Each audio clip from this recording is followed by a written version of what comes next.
Come on in and stay a while. The rooms are cheap. The beds are only a little bit sticky, and no matter how it appears, you'll never be alone. This is a haunted hotel, one of many that exist in our world. As these 10 allegedly true haunted hotel stories will show you, these are places that might have you rebooking on your very first night. If you want your story in a video like this one, send them over at darknessprevails.org. And why don't you buy a shirt while you're over there? My Haunted Hotel Room by Gothica1. This happened last week, and I feel I really need to share it on here. I was in Oklahoma for family reasons, where my dad had picked an inexpensive hotel in a small city for the 2 nights we were staying there. It was one of those hotels where the rooms were all outside, meaning there was a large floor-to-ceiling window attached to the door for the entry. The first night we got there, we had been up since 5 in the morning and had driven straight through and were exhausted. When we got to the hotel and back from dinner, it was 10 at night. My dad literally fell on his bed still dressed and in boots, and was out like a light. I played with Sheila, his dog, for a bit, trying to win her over, as apart from my dad, she really didn't care much for other people, family included. She's his therapy dog, and we just deal with it. That night, I remember trying to get some rest at around 11:30 when I heard the door suddenly click. I sat up and saw the handle moving. I decided to cross the room and make sure the lock was on as Sheila began to growl. I was far too tired to care if someone had mistaken our room for theirs or not. I remembered hearing the handle a few more times, and Sheila barked before we both drifted off. The next morning we left, making sure the curtain to the room was open so room service would know if it was unoccupied, so they could come in and clean the room.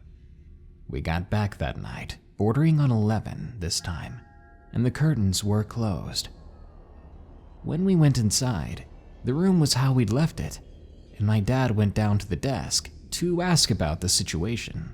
Turns out there was no maid service, and they don't clean rooms unless you ask the desk for it. So no one had been in our room, yet somehow the curtains had been redrawn. I recalled the night before to my dad, explaining how I'd heard someone messing with our door. But there were only 2 other guests in this large hotel at the moment. At around 11:30 again, I heard the door clicking once more. My dad was already in bed, and Sheila began barking and growling once more. This woke my father, and I told him this, but my dad just ignored it, probably too tired, or thinking I was pulling his leg. He was out like a light again, and like clockwork, Sheila began growling at the door, and the knob began to turn. I turned on the bathroom light, since all the plugs were missing from the lamps, just so we could have some light in the room. I could hear the door handle jiggling and moving, the card thing scanning like crazy. I decided to peek out the curtain to see who was messing with our door, hoping it was just someone drunk trying to get in. Sheila continued to growl. My dad was snoring profusely. I peeked out the curtain, and I could see the handle turning. But the thing was, there wasn't a hand doing it.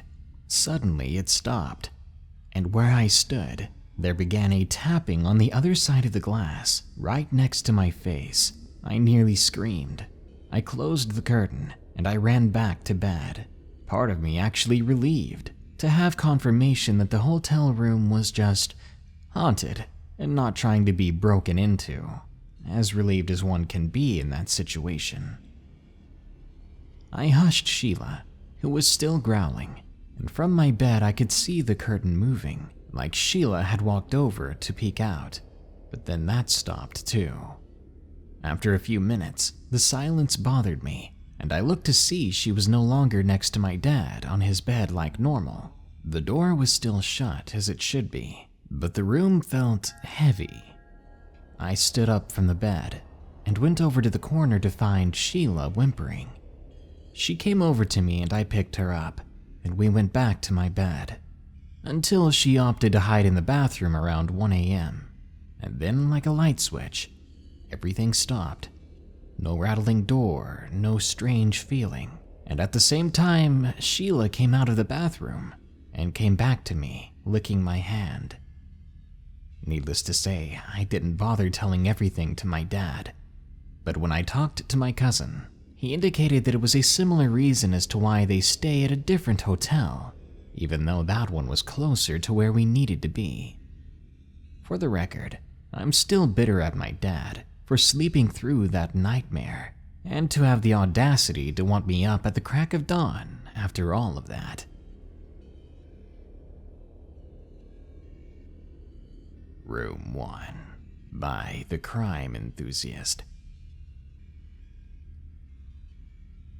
My father owns a hotel in upstate New York called the Big Moose Inn.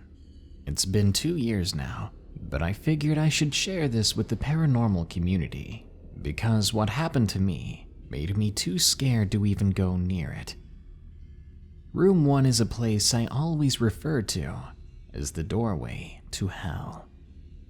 Negative energy seems to ooze through its evil walls. A friend of mine who claims to be a psychic had stated that the room was just pure black and that no one should ever stay in it.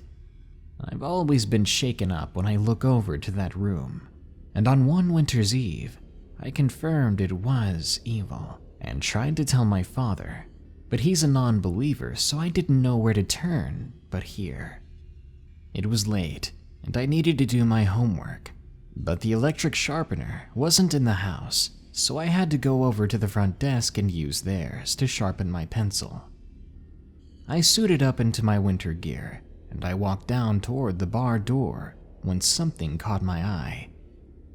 Up in the window of room 1, I saw the television on, showing nothing but static. My blood went even colder than it already was.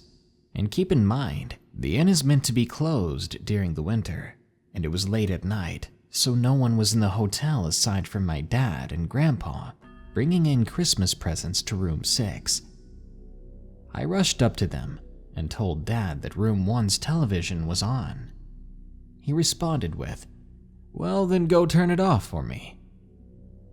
Now, a little hesitant, I figured I should go and turn it off even though the bad vibes are just tingling down my spine. I went down through the employees-only hallway, and at the end of the hall stood room 1. I felt cold in front of its doors, colder than the outside. I opened the door to see the flashing of the TV in the room. I slowly moved toward it when I had this feeling that my life was at stake. I booked it out of the room. I don't know what made me do it. It felt like something was watching me, and I swear I felt something or someone breathing down my neck. In an instant, I knew I had to get out of the room. Later, when I was leaving after sharpening my pencil, I looked back into room 1, and the TV had gone off. It got what it wanted, to scare the living daylights out of me. So I just want to say, all of you paranormal researchers out there, I recommend stopping by the Big Moose Inn and stay a night in room 1, or what I call Hell's Domain. I Met a Black-Eyed Kid by DearDearAgony. I had an experience with the dreaded black-eyed children when I worked at a hotel. That night was extremely slow. We only had 5 rooms occupied, and I worked the night shift. I got there at 11 p.m., and I already felt an intense dread. This was highly unusual, as I was used to working there all alone during those hours, 5 nights every week. I rarely saw other people on my shift as well, so why did I feel so afraid? At around 1 a.m., I was beginning to feel more freaked out.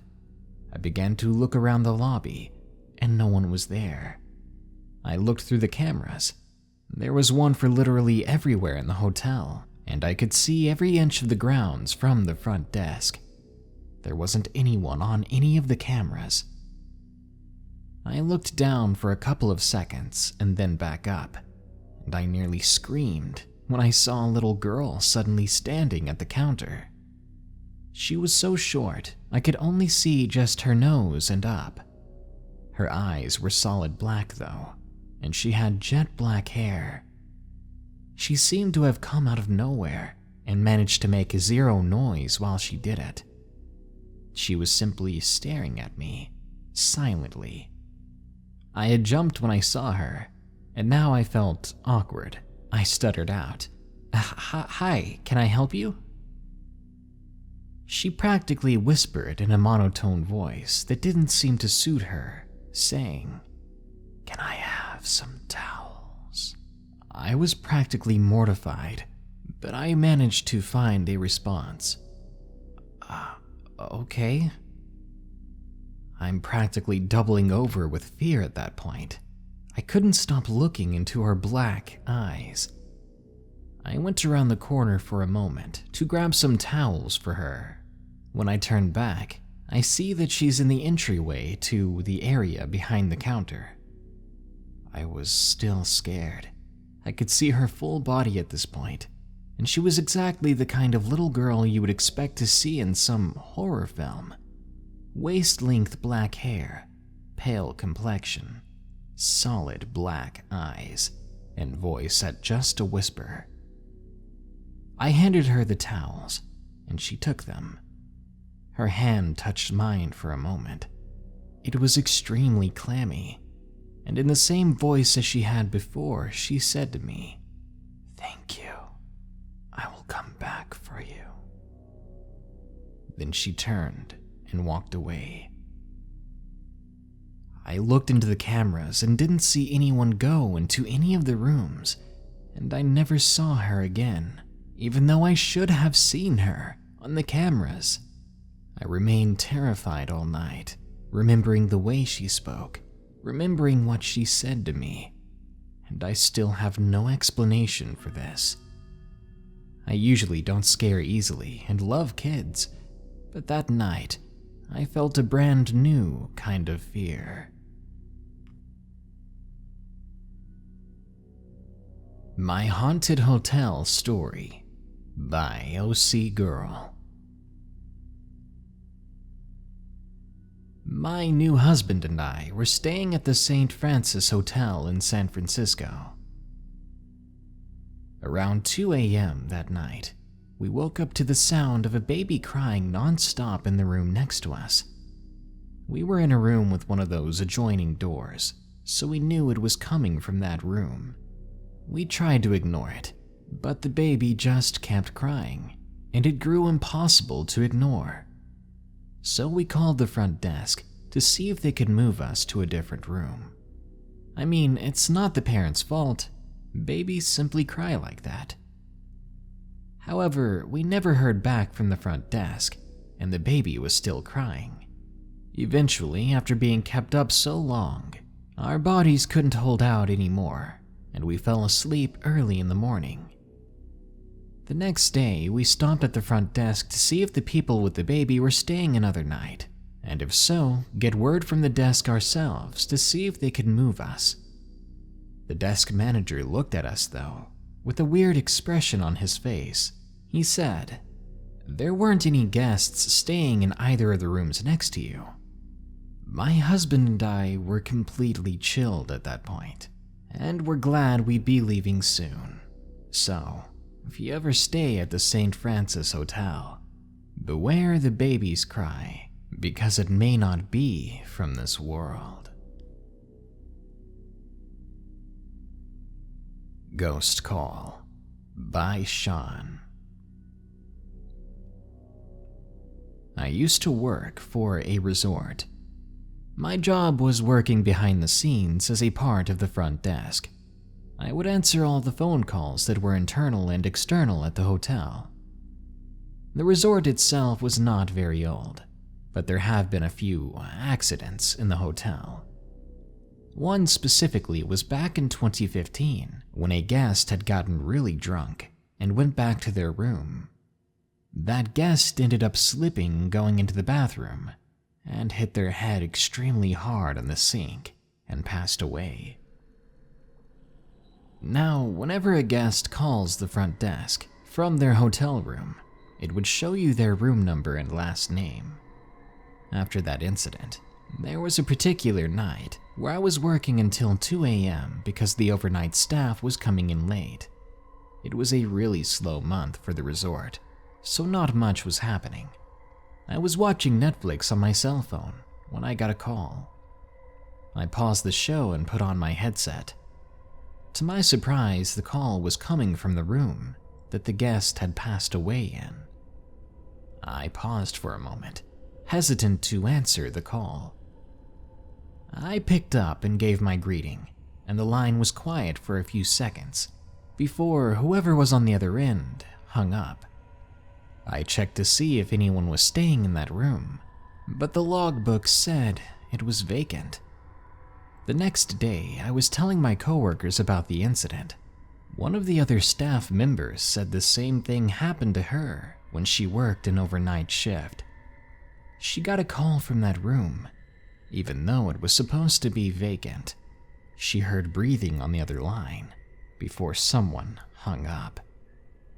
It really creeped us out, and I never volunteered to stay late again.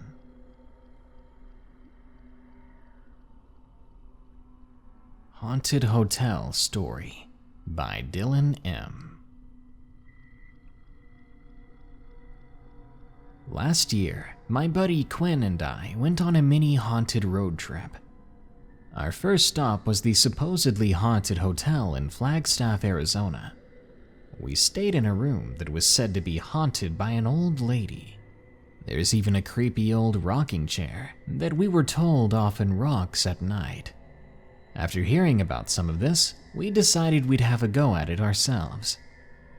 Early on a Saturday morning, we made the 10-hour drive and finally reached our destination. We checked in, went upstairs to our bedroom, and got settled in for the evening. And for the first little while, nothing happened, and we were beginning to think it wasn't real. We were spending those first few hours just relaxing. It had been a long day's drive after all. Once the sun began to go down, we broke out our audio recorder and started recording, asking questions to see if we could catch any EVPs. We tried again and again, but weren't having any luck. Soon we decided it was time to try something else. I had brought a microphone that I could hook up to my phone for better audio while vlogging. I went over to my suitcase to grab it, but it wasn't there. I knew I'd brought it. I had double-checked, triple-checked, in fact, because I did not want to forget to bring it. We searched and searched for my microphone, but the thing had just vanished. We decided to go out to the car to see if we had left it out there, but before we left, we decided to leave a night vision camera on the rocking chair to see if we could catch it moving. So we headed out to the car and searched for the microphone, and again, it was nowhere to be found. We headed back to the room to see if we had caught anything on the camera, and when we got back, I grabbed that camera and started to review the footage. This camera was brand new, and it was its first use, besides some practice footage. The recording was fine for about 30 seconds, before the screen started to go blurry, and then big white streaks overtook the entirety of it, before it just whited out. There was also a loud buzzing sound accompanied with it, and I was mad, thinking that my new camera was broken or malfunctioning. We did a few more EVPs but did not catch anything. It was starting to get late and I was disappointed, and we had another long drive the next day, so we reset the night vision camera, put it back up in the room, and we were getting ready to go to bed. But just as we were, I noticed something moving in the curtains. I couldn't believe it. As I looked at the curtain, I could clearly see the shadow of a person walking behind it. The entity walked back and forth a few times before vanishing into nothingness. My friend and I were finally and officially freaked out. It was strange. It's one thing to start looking for something and trying to desperately find it, and it's another when you stumble upon it and realize just how unprepared you were. The room grew cold, and as we did go to bed, I found myself wide awake for the rest of the night. Even as tired as I was, I couldn't get it off my mind that we weren't alone in this room. And every time I closed my eyes, I felt like there was a face right in front of mine, only an inch or two away. If you're thinking what we saw was someone walking around outside the room, that is a reasonable suspicion. But the problem with that was, we were on the top floor, and nothing could have been outside those windows, especially a human-like shadow. The Rave by Anonymous. I live in the Milwaukee area, which is a great place to live for concert goers. One of the best places there to see concerts is the Rave. What many people don't realize, though, is that the Rave used to be an old hotel, and it is very much haunted. When I went to see my first concert at the Rave, I knew about the hotel part, but I was oblivious about it being haunted. In retrospect, I should have known it could have been. From the outside, the building looks like it hasn't adjusted to the current times whatsoever. It was old, faded in color, and had the general style of an old building from the 1900s. As soon as I first entered that building, I knew something was off. I've always considered myself more aware of my surroundings than others. So when I entered the building, and my hair stood on end, chills running down my spine, I knew something was up. I turned to my friends, questioning whether or not we should really be there, but they doubted my suspicions, saying that I was just being nervous about the concert. But I knew better than that. As I walked down a set of dark stairs into a smaller room that used to be the ballroom, the feeling only worsened. I quickly forgot about my worries as the band started to play, and we began to have a good time. I was so into the music that any thought of the place being spooky had left my mind. That is until the band finished its first set of songs and began to talk to the crowd. Apparently, back in its day, the hotel had experienced many passings of its customers, especially in the pool area. Like me, the band was unaware of this fact and had been blissfully enjoying their stay, until, they said, just outside the area of the pool, they had seen a little girl staring and then vanish into thin air. Hearing this, it sent chills throughout my body.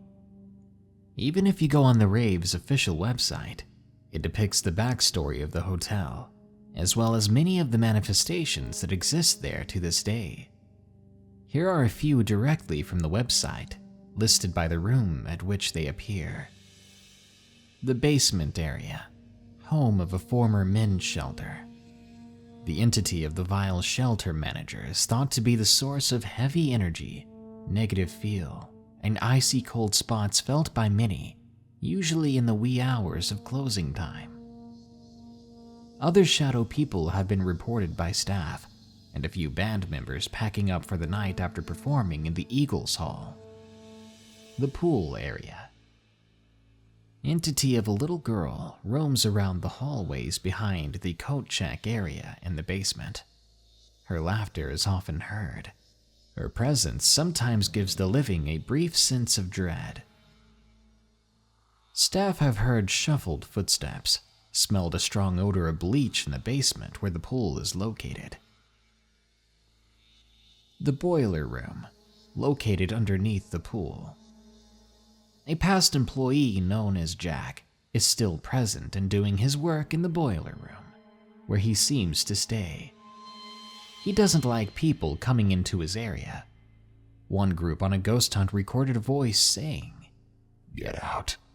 Get out now." Hotel California by Susan R. Back in 2012, my ex and a group of friends made last-minute plans to drive to San Francisco, California, from Albuquerque, New Mexico. Our friend's cousin was having her quinceañera and invited us all to go. We hadn't done anything all summer long except the usual work, go home, sleep, and repeat schedule. We thought it would be fun to take a trip to get out of town and make some memories. The trip started out great. We set out early, making our way through I-40. We got to Arizona pretty quickly, grabbed some lunch and back on the road. Typical road trip so far. However, after 10 hours on the road, we were all exhausted. There were 6 of us. Me, my ex Gabe, our friends Orlando, his girlfriend Estella, his brother Dietmar, and his girlfriend Anna. We drove into the next town, which happened to be Barstow, California. When we rolled in, it was dark, so we grabbed some quick food. Most of the hotels we could afford were already booked, except for an economy inn. It was a bit sketchy for a last-minute thing, especially when we pulled in. There were 2 undercover cops there, talking on walkie-talkies. It felt like some sort of noir scene. We were in luck. They had a few rooms available, so naturally me and my ex stayed in one room, while the rest bunked in another. We got settled in and got ready for bed. In the middle of the night, I woke up to hearing 2 male voices. There were 2 men talking to each other. They were talking about robbing us, and it sounded like they were inside our room. They were whispering things like, "Be quiet, you're gonna wake them up." The lights were out and my eyes were shut. They were whispering to each other to start going through our bags and looking for the money. I could hear them crystal clear. My heart was pounding and I was paralyzed in shock. My ex seemed to be asleep, and I couldn't even budge him to wake up. I heard them moving around our room, and then they made a comment about me and how they wanted to do things to my body. I remember telling myself that if I didn't make any noise, they may just end us both. That's when I started screaming, which immediately woke up my ex. He jumped out of bed and turned on the lights. Gabe then asked me what was wrong. I told him. There were 2 men in our room wanting to rob us and hurt us. He checked the window and the door, but everything was still locked up. He checked the bathroom, closet, and underneath the bed, and there were no signs of any intruders at all. I was so confused and scared that I couldn't go back to bed. I just wanted to leave. I could still recall their voices. Somehow I dozed off and woke up in the morning. I was so happy to be leaving the hotel then. As we were loading up to head off on our way, I told the others of my experience in the hotel, and Anna and Estella looked shocked and started telling the group that they also had a situation occur. Estella had a dream that she was walking in the hotel room alone and saw a girl walk from the closet. She followed the girl, only to find a girl with black hair had hung herself. Then Anna chimed in stating that she woke up from a noise coming from the bathroom. When she looked up, she saw a silhouette of a woman pass by into the restroom. She called out to Estella to see if she was okay, but there was no answer. She turned on the lamp next to the bed to see that Estella was still asleep in bed. It seems to me that this particular economy inn is haunted by different apparitions, and the next time I ever drive to California, well, Barstow, California, I won't be staying there again. 7 of Us by Homer O. Back in 2011, 5 of my colleagues and I went to Vigan, Ilocos Sur in the Philippines for a 2-day tour. Our bus arrived around 7 in the evening, and we checked in at an old hotel, Grandpa's Inn, where all of us stayed in the same room. We rested for a bit, unpacked our things, freshened up, and then headed out, looking for a place to have dinner. But just as we were getting ready to leave, I began to have this feeling that we weren't alone, like there was another presence with us. Particularly, my mind keeps telling me that there are 7 of us, not 6. I chose to ignore it, thinking it was just my imagination running wild. We found a restaurant, Cafe Leona, and decided to eat on the patio. We already have enough chairs for ourselves when one of my friends, Farah, requested another one. I figured she needed it to put her stuff on while she eats. The waiter brought her a chair, but she hasn't put anything on it. I then decided to put her stuff on the chair for her. But then, as I did, she yelled at me, saying, "Don't! It's for..." And then she halted, unable to finish what she was trying to say. She stared at everyone with this wondering expression on her face and said, "Never mind." After eating, we took a stroll, and then after that, at around 11, we went back to the inn. We all washed up and went straight to bed. But about an hour later, Caesar, one of our friends' phones, received a message that read, "May nagmamaya," someone who loves. I guess he's awfully tired, I wondered. He didn't even bother to look at it himself. Some of us awakened from our sleep when we heard it again. I looked at my watch and found that it was 2 a.m. by then, and wondered who could possibly be sending him messages at that hour, and he still was ignoring it. We would hear the same tone again only a few minutes later, and this time I saw him stand up, grab his phone, read the message, and then walk outside. I followed him and found him having a smoke. I lit one up myself. I began asking him from whom the message was, and he answered that it was from his daughter. But the strangest thing was there are no other messages except the one he got around 11. So why his phone kept lighting up and sounding off after that, he wasn't sure.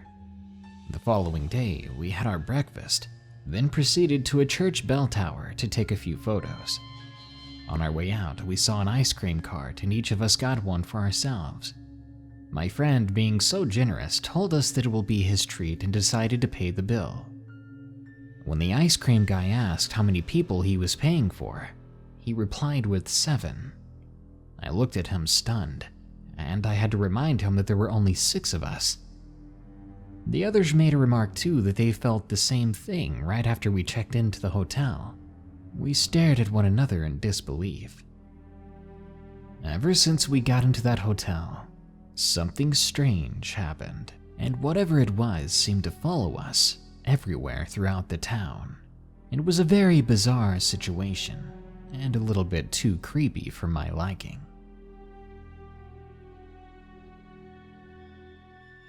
Paralysis Reality by Kristy.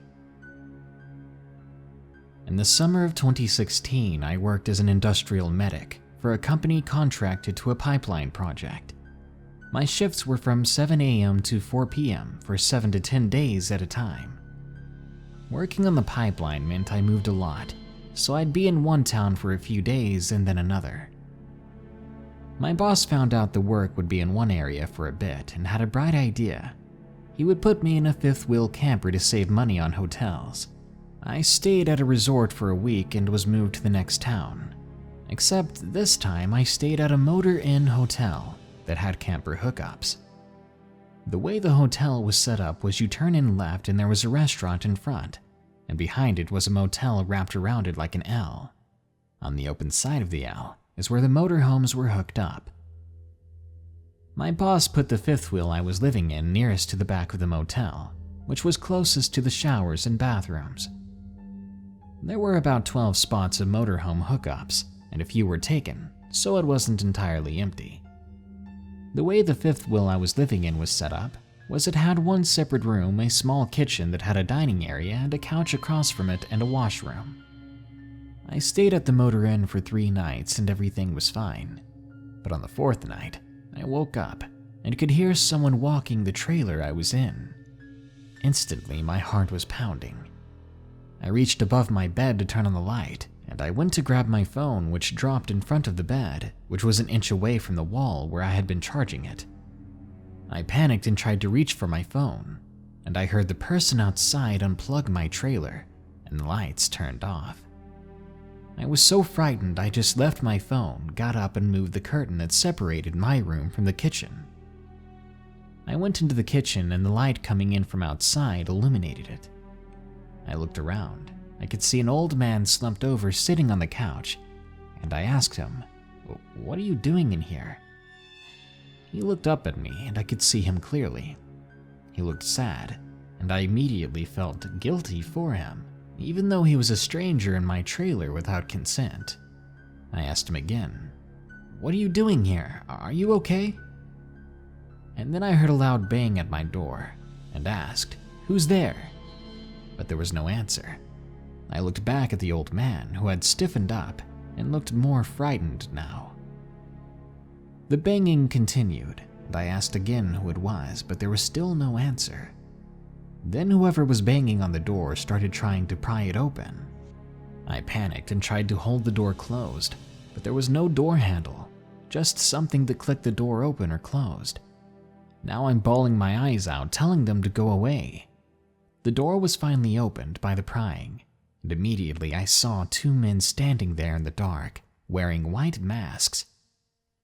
My heart was pounding out of my chest, and I could feel myself blacking out. One of the men grabbed my ankles, knocking me to the floor, and began to drag me out of the trailer. I was kicking and screaming and pleading to these men not to hurt me, and all of a sudden, bam! I woke up screaming and crying, halfway out of the trailer. The men were gone, as if they were never there. I picked myself up and walked back in the trailer, locking the door behind me and absolutely hyperventilating. I turned the lights on and bolted towards my phone where I left it. I turned it on and saw that it was 3 a.m. I called my boyfriend, hoping he left his cell phone on. He answered. I was still crying. After about 10 minutes of trying to explain myself between tears, I finally got it together and calmed down. I told him my story and went around the outside looking for footprints, but I could not find anything unusual. I went back inside, my boyfriend telling me to keep a knife close to my bed just in case. At around 4 a.m., my boyfriend offered to come stay with me because he was a 2-hour drive away from where I was. I said no, it was fine, and I needed to get some sleep. At 6 a.m., I got up ready for work. I went to work that day very tired and a little on edge. My coworkers asked me why my eyes were so puffy, and I simply said it was an allergic reaction. I stayed at the Motor Inn Hotel in that trailer for the majority of that summer. I eventually found out from the hotel staff that an older man lived in the furthest room to the back of the hotel. The old man had passed away and was not found for a long time, not until people noticed a very rotten smell from his room.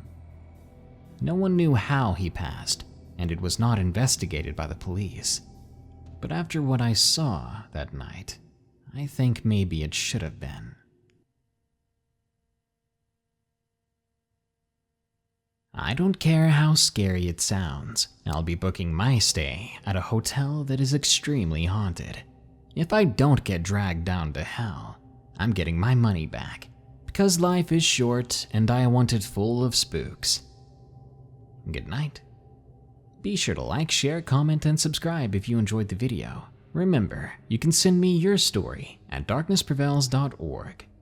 If you want to support my channel further, check out morbidmonsters.com or click the shop button below to buy my merchandise, or donate any amount at patreon.com/darknessprevails. Now then, here are my 5 favorite early comments from the previous full video about 5 animated scary stories. Scary Miss Sturry says, I have my teddy bear, earplugs in, and lights out. Sounds like a good time.